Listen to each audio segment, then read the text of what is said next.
사랑하는 형제자매 여러분, 하나님의 평강이 여러분의 삶에 가득하기를 기도합니다. 오늘 우리는 시간의 끝, 그리고 우리 주님의 다시 오심에 대한 깊은 묵상으로 여러분을 초대합니다. 이 말씀이 여러분의 마음에 닿아 새로운 힘과 소망을 얻게 된다면 이 귀한 가르침을 주변에 나누어 주시고 저희 채널을 구독하여 더 많은 영적 여정에 동행해 주십시오. 여러분의 작은 실천이 빛을 전하는 통로가 될 것입니다. 주님의 이름으로 축복합니다. 우리는 눈에 보이는 것들에 소망을 두지 않고 보이지 않는 영원한 것을 바라보기에 우리의 속사람은 날마다 새로워지고 있습니다. 사도 바울이 마음의 눈이라 불렀던 그 눈으로 우리 역시 보이지 않는 세계를 바라볼 수 있기를 주 예수 그리스도의 이름으로 간절히 기도합니다. 아멘. 사도 바울이 데살로니가후서 한 장에서 주님의 재림에 대한 가르침을 처음 소개했을 때 그 목적은 매우 분명하고 실질적이었습니다. 그는 갓 태어난 어린 교회, 데살로니가 교인들이 겪고 있는 극심한 박해와 환난의 의미를 설명하기 위해 재림을 이야기했습니다. 하나님께서 왜 그들이 그런 고통을 겪도록 허락하셨는지, 그것이 어떻게 하나님의 유로운 심판의 일부인지를 이해시키기 위함이었습니다. 바울의 종말론은 결코 딱딱한 조직신학 교과서의 한 챕터를 채우기 위한 이론이 아니었습니다. 그것은 지금 이 순간 비방을 당하고 직장에서 쫓겨나고 매를 맞고 감옥에 갇히고 심지어 목숨을 잃는 성도들을 향한 긴급하고도 뜨거운 목자의 메시지였습니다. 마치 오늘날 신앙 때문에 감옥에 갇힌 목회자들과 그 가족들, 신분을 감춘 채 예배드려야 하는 지하교회 성도들, 그리고 이름 모를 곳에서 순교하는 이들을 위해 기록된 편지처럼 말입니다. 이것이 바로 데살로니가 교회가 처했던 현실이었고 어쩌면 오늘을 살아가는 우리 중 누군가의 현실일지도 모릅니다. 하지만 데살로니가 교회가 직면한 문제는 박해와 고난만이 아니었습니다. 바울은 또 다른 심각한 문제를 해결해야 했습니다. 그리고 놀랍게도 그는 이 문제 역시 주님의 재림이라는 가르침을 통해 풀어갑니다. 두 번째 문제는 이것이었습니다. 교회 안에 어떤 사람들이 주님이 곧 오신다는 생각에 사로잡혀 자신들의 직업을 그만두고 일을 하지 않기 시작한 것입니다. 그들은 더 이상 생계를 꾸리지 않았고 성실하게 일하는 다른 형제들에게 짐이 되며 공동체의 혼란을 야기했습니다. 어디서부터 이런 문제가 시작되었을까요? 바로 이 문제를 해결하기 위해 바울은 2장과 3장에서 재림에 대한 가르침을 더욱 구체적으로 전개합니다. 정리하자면 한 장에서 종말론의 목적이 고난 속에서의 인내와 견고함이었다면 2장과 3장에서의 목적은 선한 일을 행하고 생업에 충실하는 견고함을 가르치는 것이었습니다. 주님을 기다리는 신앙이 결코 현실 도피나 나태함으로 이어져서는 안 된다는 강력한 메시지입니다. 데살로니가후서 3장의 말씀을 통해 당시 상황을 더 자세히 살펴보겠습니다. 바울은 이렇게 명령합니다. 형제들아, 우리 주 예수 그리스도의 이름으로 너희를 명하노니 게으르게 행하고 우리에게서 받은 전통대로 행하지 아니하는 모든 형제에게서 떠나라. 여기서 게으름이 바로 3장의 핵심 문제였습니다. 바울은 자신이 데살로니가에 머물렀을 때 어떻게 행했는지를 상기시킵니다. 그는 사도로서 마땅히 대접받을 권리가 있었지만 밤낮으로 수고하고 했으며 직접 일했습니다. 누구에게도 폐를 끼치지 않기 위함이었고 무엇보다 성도들에게 본을 보이기 위함이었습니다. 그는 이렇게까지 단호하게 말합니다. 누구든지 일하기 싫어하거든 먹지도 말게 하라. 이것은 당시 교회 내에 일은 하지 않으면서 다른 사람들의 일에 참견만 하고 다니는 빈둥거리는 사람들이 있었음을 보여줍니다. 바울은 그들을 향해 주 예수 그리스도 안에서 권하고 명하노니 조용히 자기 일을 하고 자기 양식을 벌어먹으라고 명령합니다. 그리고 성실하게 선을 행하는 형제들에게는 선을 행하다가 낙심하지 말라고 격려합니다. 이 모든 가르침의 뿌리는 3절에 있습니다. 주는 미쁘사 너희를 굳건하게 하시고 악한 자에게서 지키시리라. 또한 5절입니다. 주께서 너희 마음을 인도하여 하나님의 사랑과 그리스도의 인내에 들어가게 하시기를 원하노라. 하나님은 신실하시며 우리 마음을 붙드시고 그리스도의 인내를 배우게 하시는 분이시기에 우리는 게으름을 멀리하고 우리에게 주어진 삶을 성실히 살아내야 한다는 것입니다. 그렇다면 왜 데살로니가 교인들은 갑자기 일손을 놓고 이런 혼란에 빠졌던 것일까요? 그 해답이 바로 2장에 있습니다. 공동체 안에 일종의 집단 히스테리, 즉 비이성적인 흥분 상태가 퍼졌던 것으로 보입니다. 어떤 사람들은 이성적인 판단력을 잃고 마음이 흔들리고 있었습니다. 2장 1절과 2절을 보겠습니다. 형제들아, 우리가 너희에게 구하는 것은 우리 주 예수 그리스도의 강림하심과 우리가 그 앞에 모임에 관하여 영으로나 또는 말로나 또는 우리에게서 받았다 하는 편지로나 주의 날이 이르렀다고 해서 쉽게 마음이 흔들리거나 두려워하지 말아야 한다는 것이라. 여기서 강림을 뜻하는 헬라어 파루시아는 바울이 주님의 재림을 가리킬 때 즐겨 사용하던 단어입니다. 또한 모임이라는 단어는 마태복음 24장에서 예수님께서 천사들을 보내 택하신 자들을 사방에서 모으실 것이라고 말씀하실 때 사용된 단어와 같습니다. 즉, 바울은 분명히 세상의 마지막 날에 있을 주님의 재림과 성도들의 휴거를 이야기하고 있는 것입니다. 그런데 누군가가 예언의 영을 받았다고 주장하거나 헛소문을 퍼뜨리거나 심지어 바울의 이름을 도용한 가짜 편지를 통해 주의 날이 이미 이르렀다고 주장하며 교회를 혼란에 빠뜨렸습니다. 가까이 왔다는 정도가 아니라 바로 지금 여기에 임했다는 거짓 가르침이었습니다. 생각해 보십시오. 만약 주님이 이미 오셨고 세상의 끝이 지금이라면 일하고 돈을 버는 것이 무슨 의미가 있겠습니까? 이러한 비이성적인 흥분 상태가 바로 세 장에서 나타난 게으름과 무질서의 직접적인 원인이었던 것입니다. 바울은 이 문제를 어떻게 해결합니까? 그는 매우 놀라운 방식으로 재림 직전에 반드시 일어나야 할 2가지 명확한 사건을 제시하며 그들의 잘못된 믿음을 바로잡습니다. 그는 이 상세한 종말론적 가르침을 통해 사람들을 다시 일터로 돌려보내고자 했습니다. 이것이 사도 바울의 위대함입니다. 가장 심오한 신학적 진리가 가장 실제적인 삶의 문제에 대한 해답이 되는 순간입니다.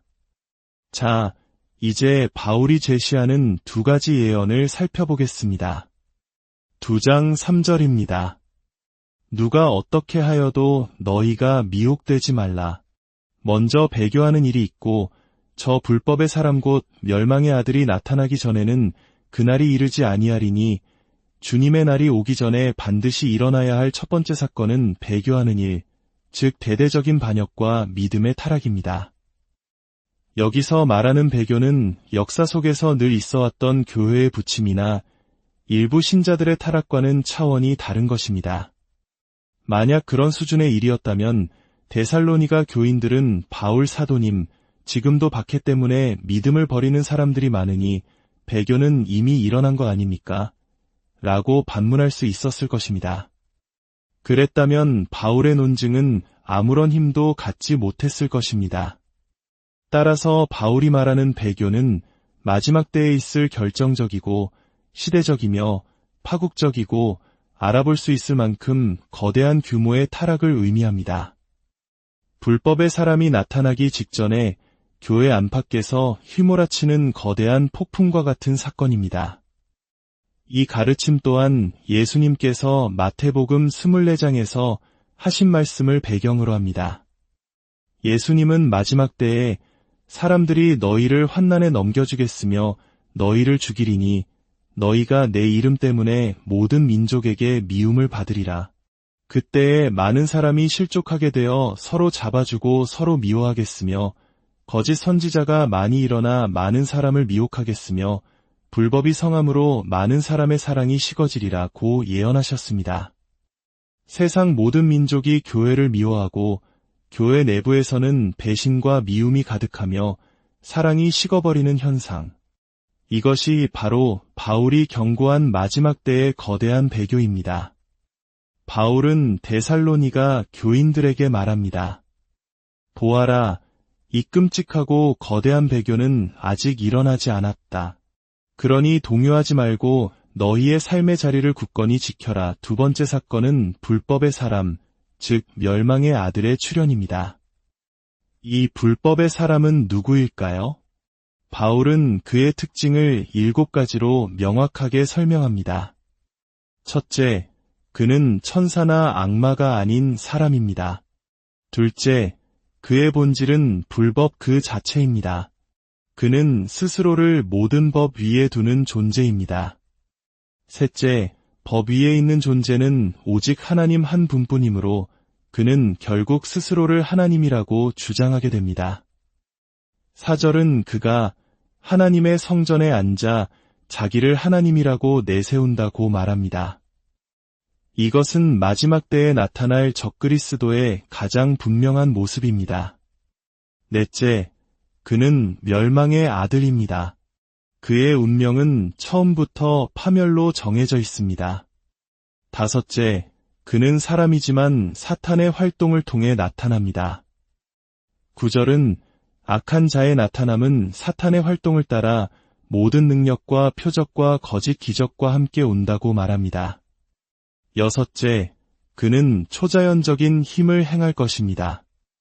여기서 거짓 기적이라는 번역은 오해를 낳을 수 있습니다. 이것은 속임수나 마술이 아니라 실제 일어나는 초자연적인 현상입니다.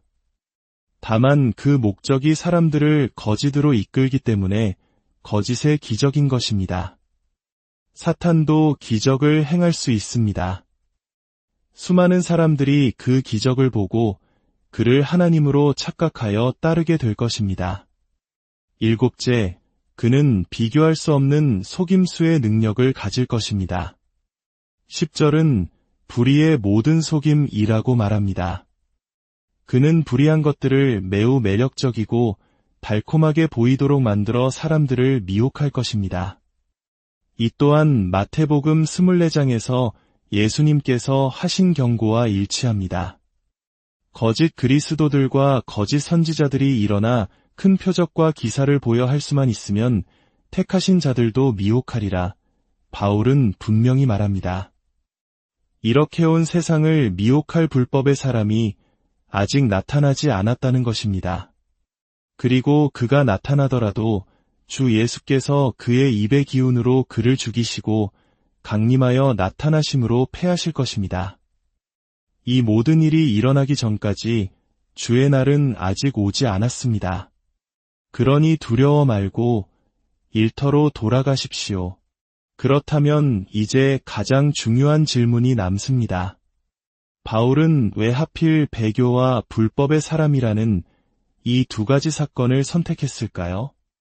그것은 이 두 사건이 데살로니가 교인들을 포함한 모든 시대의 신자들이 미혹에 빠지는 근본적인 원인을 정확하게 드러내기 때문입니다. 미혹의 뿌리는 종말의 시간표를 잘못 아는 지적인 실수에 있지 않습니다. 진짜 문제는 마음의 문제입니다. 사람들이 왜 미혹되고 멸망하게 될까요? 10절은 그 이유를 이렇게 밝힙니다. 이는 그들이 진리의 사랑을 받지 아니하여 구원함을 받지 못함이라. 주목하십시오. 진리를 믿지 않아서가 아니라 진리를 사랑하지 않아서입니다. 이것은 지식의 차원이 아니라 마음의 문제입니다. 진리를 사랑하고 진리 안에서 기쁨을 누리는 것을 거부하는 마음. 이것이 모든 미혹의 시작입니다. 12절은 이 점을 더욱 분명히 합니다. 이는 진리를 믿지 않고 불의를 기뻐하는 모든 자들로 하여금 심판을 받게 하려 하심이라. 진리를 믿는 것의 반대는 불의를 기뻐하는 것입니다. 다시 말해 진정한 믿음이란 진리 안에서 불의가 주는 쾌락보다 더 큰 기쁨과 만족을 누리는 것을 포함합니다. 마지막 때의 속임수는 불의를 너무나 달콤하고 즐거운 것으로 포장하여 우리에게 다가올 것입니다. 만약 우리 마음이 진리이신 하나님 안에서 더 큰 기쁨과 만족을 누리지 못한다면 우리는 그 불의의 쾌락에 넘어갈 수밖에 없습니다. 이것이 바울이 데살로니가 교인들을 다시 일터로 돌려보내기 위해 사용한 논리의 핵심입니다. 주님이 아직 오시지 않았다는 사실을 통해 그들의 비이성적인 흥분을 잠재우고 동시에 미혹의 근본 원인이 마음의 욕망에 있음을 가르쳐 그들의 신앙을 근본적으로 견고하게 세우려 한 것입니다. 사랑하는 성도 여러분, 오늘 이 말씀은 우리에게 무엇을 말하고 있습니까?